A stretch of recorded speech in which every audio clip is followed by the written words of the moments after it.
Hey, you're watching a satisfying ear cleaning right now.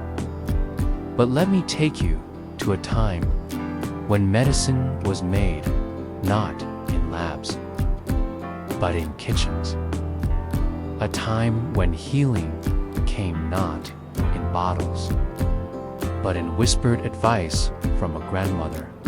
And when pain, especially ear pain, meant one of the oldest, strangest cures known to history.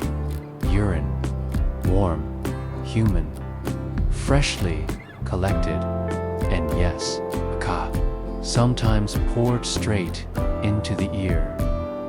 It sounds wild, unthinkable, but for centuries, even into the early 1900s, this was a common remedy in parts of Europe, the Middle East, India, and even rural America. Not only was it accepted, it was respected, a first response to swelling, infection, deafness, and severe earaches. But why? Let's go back, long before antibiotics, before even the idea of germs, people noticed something strange about urine. It was warm, sterile, at least when fresh, and it seemed to clean wounds. Sometimes it even helped with pain. In ancient Rome, medics used urine to clean battle injuries. In Ayurvedic medicine, an ancient Indian healing system, morning urine, called Sivambu, was considered sacred and restorative. They drank it, washed in it. Keys used it to clean ears. You see, ear infections, otitis media, as we call them now, were a terrifying thing back then, especially for children. There were no doctors to prescribe drops, no antibiotics, no hospitals. So when a child cried with an aching ear and a fever rose, mothers reached for the only thing that was always available, always warm, and always clean, at least for a moment. Urine. Sometimes it was from the child themselves. Sometimes from a sibling. Sometimes from a mother or elder, believed to carry more healing power. They would collect it in a clean cup, warm it gently if needed, and tilt the patient's head.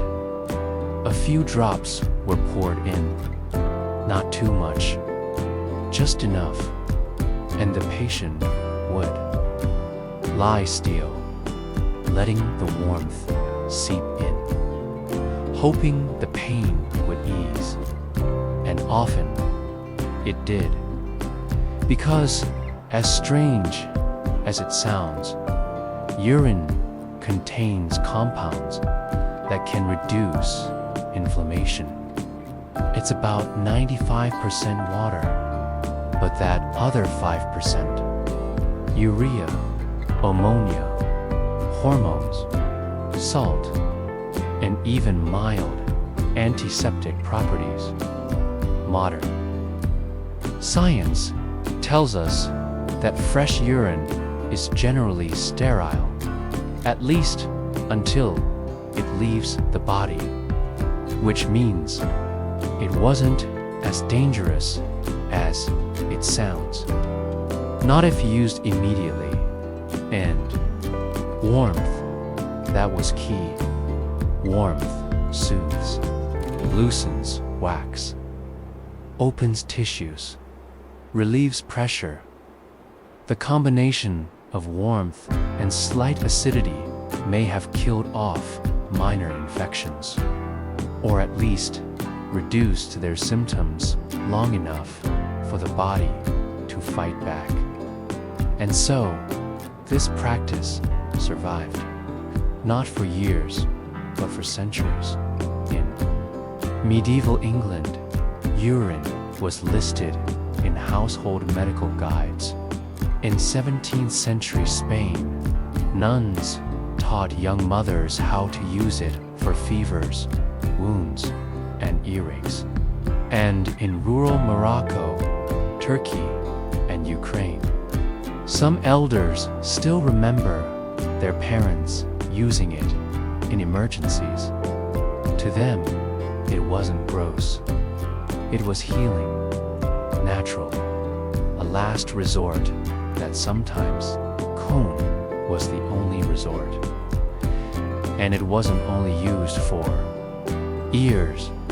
Urine was believed to treat skin burns, acne, mouth infections, even eye problems. It was a cure-all, a personal pharmacy, recycled by the body for another chance at healing. Strange, yes, but also strangely logical. In a world without access to anything else, still. Not all treatments were gentle. Some traditions mixed urine with ashes or vinegar. Some boiled it before using, ruining any sterile benefit. And some poured far too much, damaging the ear canal. Not everyone used it safely. Not every story had a happy ending, but the intent was the same. Relieve pain, save hearing. Do something, anything, to stop the crying. That's what makes these stories powerful. They're not just about urine. They're about survival, adaptation, hope, about mothers and fathers, old and young, doing what they could with what they had.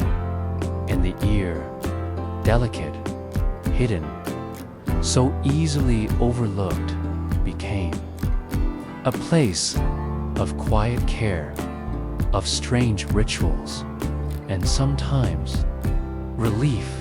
So as we continue clearing out this ear, bit by bit, wax